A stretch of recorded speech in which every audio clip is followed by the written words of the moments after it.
Certains historiens prétendent que jusqu'à 85% de la population pendant le Moyen-Âge étaient des paysans.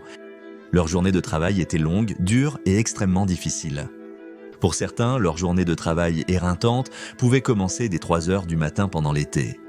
Si vous étiez assez chanceux ou malchanceux selon votre point de vue, pour éviter le taux élevé de mortalité infantile et la menace constante de maladies mortelles, alors en tant que paysan médiéval, un agriculteur, vous aviez une vie épuisante, cruelle et courte à envisager. Avant de commencer cette vidéo, si vous voulez en savoir plus, sur tout ce qui concerne la piraterie, alors arrêtez-vous, vous les terriens au foie de lys, et dirigez-vous vers notre nouvelle chaîne Walk the Plank, où nous plongeons profondément dans le casier de Davy Jones pour en savoir plus sur toutes sortes de sujets entourant l'âge d'or de la piraterie.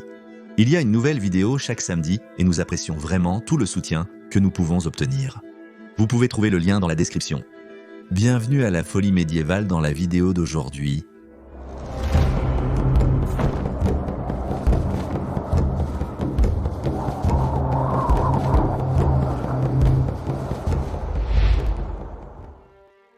La majorité ne gouverne pas. Le mot paysan tel que nous le connaissons aujourd'hui n'a jamais été utilisé par les médiévaux et il n'y a qu'une seule référence à ce mot dans un document de l'époque médiévale. Le mot vient en fait du français paysante qui désigne une personne de la campagne. Les paysans étaient essentiels au système féodal, une coutume dominant l'Europe médiévale. Le féodalisme a structuré la société entre le 9e et le 15e siècle. Au sommet se trouvait le seul véritable propriétaire foncier du pays, le roi, suivi de ses nobles ducs et comtes qui régnaient sur leurs petits propriétaires pontillères fonciers tels que les chevaliers et les seigneurs qui possédèrent des manoirs peuplés par les paysans. C'était une façon d'échanger des terres contre des services, car aucun d'eux ne possédait réellement de terre, ils ne pouvaient en l'utiliser qu'en échange de travail, de loyauté et de services militaires au roi. Oh lordi! Il y avait des milliers de communautés paysannes ou agricoles partout en Europe pendant le Moyen-Âge. La majorité étaient des maisons individuelles ou de petits hameaux, bien qu'il existait des endroits où assez de gens vivaient ensemble pour former des villages. La population de ces villages était principalement composée d'agriculteurs, de personnes qui labouraient les champs et s'occupaient du bétail.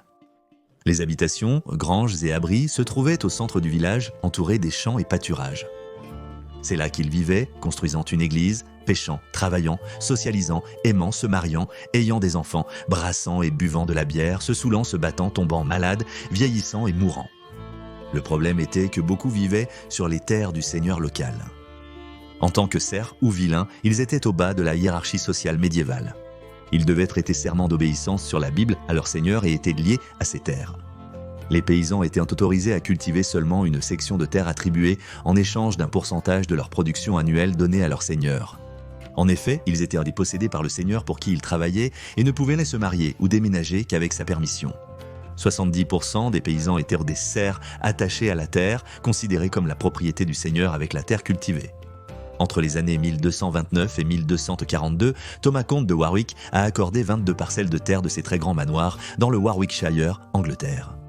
Les parcelles étaient de 2 à 12 acres, et pour leur utilisation, les paysans devaient en payer environ 2 pence par acre, généralement avec une somme initiale de 13 shillings à 10 livres, selon la taille. Il s'agissait surtout de terres de bruyère non cultivées qui devaient être défrichées. Défricher la terre était un travail éreintant. Pour cultiver un champ, il était nécessaire d'abattre les arbres. Autrefois, l'arrachage ou l'élimination des souches d'arbres était très difficile sans l'aide d'un broyeur moderne. Certaines souches d'arbres étaient si difficiles à enlever qu'elles pouvaient même être laissées sur place et les paysans se contentèrent de planter autour d'elles. D'autres végétations indésirables et roches devaient toutes être déblayées à la main. Parfois, il fallait creuser des fossés pour séparer 2 bandes de terre. Tous les arbres abattus étaient emportés soit par des bœufs, des chevaux ou parfois des humains et utilisés pour le bois de chauffage, la clôture ou la construction. Les femmes et les enfants ramassaient les petits morceaux de bois pour les utiliser comme allume-feu. Rien n'était gaspillé. De plus, les locataires devaient dû construire eux-mêmes leurs maisons et granges. Tous les seigneurs n'ont pas essayé de se distancer de leurs serfs. De nombreux villages ont été bâtis près des manoirs, monastères et châteaux. Cependant, tous les propriétaires terriens n'étaient pas nobles. Certains étaient des fermiers libres, aisés, ou souvent c'était l'église. Ainsi, les paysans devaient également accomplir le travail réel pour soutenir les monastères et les abbayes. Admettons-le, avec toutes ces prières pour les âmes des travailleurs, les moines n'auraient pas le temps de faire leur propre agriculture et les paysans étaient simplement reconnaissants qu'on leur permette d'entrer au paradis en récompense. Design d'intérieur.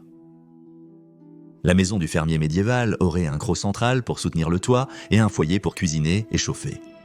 Petite, avec une porte en bois et des fenêtres sans vitres, elle serait extrêmement froide en hiver et insupportablement chaude en été. Le toit était généralement en chaume, ce qui en faisait un refuge pour toutes sortes de bestioles rampantes. Mais pour la plupart, ils étaient d'eau sombre, enfumés, malodorants et surpeuplés. De nombreuses habitations n'avaient pas de fenêtres et comme le bétail était précieux, les bovins et les moutons partageaient l'espace de vie, occupant souvent jusqu'à un tiers de la surface intérieure. Les meubles étaient assez basiques et les sols étaient faits de terre et de paille. Les punaises de lit, les poux et les puces étaient donc un énorme problème et l'odeur n'était sûrement pas agréable non plus. Le travail des hommes, les hommes passèrent la plupart de leur temps dans les champs à semer, gérer ou d'y récolter leur culture selon la période de l'année. Tout le bétail que la famille possédait devait être soigné. De plus, ils auraient travaillé plusieurs jours pour leur seigneur. Cela pourrait être pour des projets de construction au manoir ou pour le travail dans le jardin privé ou le potager du seigneur. Jusqu'à 50 ou 60 jours par an pourraient être consacrés aux exigences du seigneur. Les autres tâches incluaient la collecte régulière de bois de chauffage et la participation à d'autres métiers comme le travail du bois ou la forge. Dans les villages, il fallait réparer les routes, les haies et les chaumières et entretenir les bâtiments communaux comme les églises. L'agriculture elle-même était un travail sans fin et il y avait toujours quelque chose à faire. Le village entier risque la famine en hiver en cas de mauvaise récolte. C'était un cycle sans fin et monotone de labour, semis, plantation, récolte et battage. Les produits les plus courants étaient le seigle, l'avoine, l'orge et les pois. Ils étaient à tous cultivés manuellement avec des outils comme des bêches, des charrues en bois, des faux et des faucilles. Travail des femmes.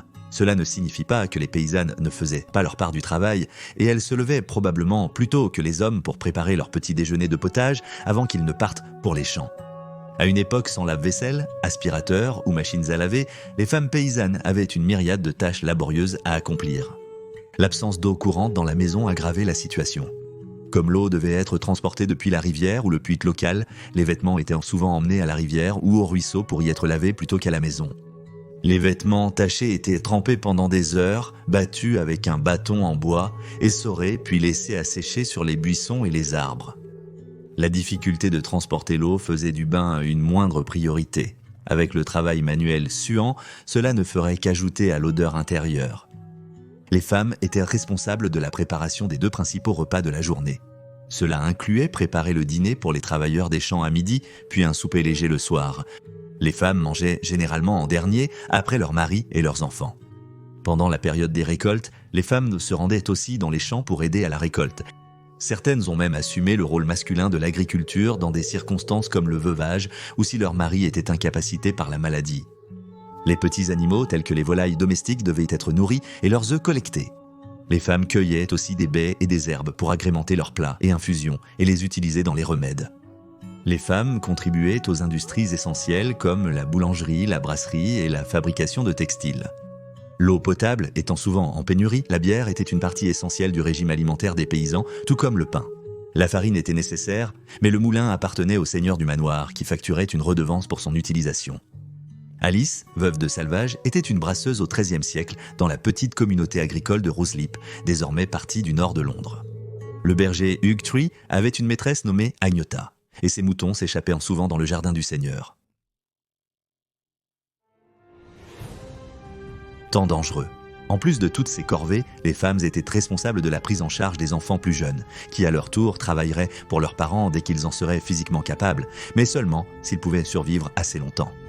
26% des femmes mouraient en donnant naissance et un stupéfiant 50% des enfants mouraient au cours de leur première année de vie. Les enfants travaillaient sur les terres ou dans le ménage, selon leur âge et leur sexe. Ils commençaient par de petites tâches comme effrayer les oiseaux, mais à l'âge de 12 ans, on s'attendait à ce que les garçons sortent dans les champs et travaillent avec leur père. De nombreux parents, ne pouvant garder leurs enfants à la maison, les envoyaient vivre et travailler dans des foyers plus aisés. Ils partaient généralement à l'adolescence pour devenir serviteurs et restèrent jusqu'à leur début de vingtaine, partant éventuellement pour se marier et établir leur propre ménage agricole. La vie des femmes travaillant pour le Seigneur n'était guère plus facile. Dans son manuscrit L'agriculture que l'agronome William de Henley a écrit vers 1280, il décrit comment un manoir devrait être géré. Un chapitre discute des devoirs d'une laitière et de ce qu'on attendait d'elle. Citation: il est toujours bon d'avoir une femme là, à un coût bien moindre qu'un homme, pour garder les petits animaux là et ce qu'il y a dans la cour et répondre pour tous les produits là comme une femme le ferait. C'est-à-dire quand ces truies mettent eux bas pour leurs porcelets, pour les ponts et leurs poussins, s'il y en a, pour les oies et leurs oisons, pour les chapons, coqs, poules et leurs poussins et œufs. Et elle devrait aussi répondre de la moitié du vannage du grain. La plupart des paysans n'avaient pas le luxe du libre choix. Leur vie était dure et régie par un travail physique intense.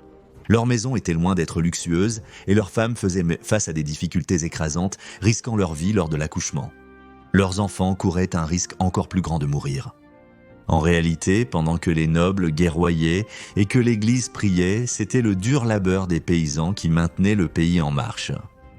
Est-il étonnant alors que des soulèvements tels que la révolte des paysans de 1381 et la rébellion de Jack Cade dans le Kent en 1450 soient devenus de plus en plus courants?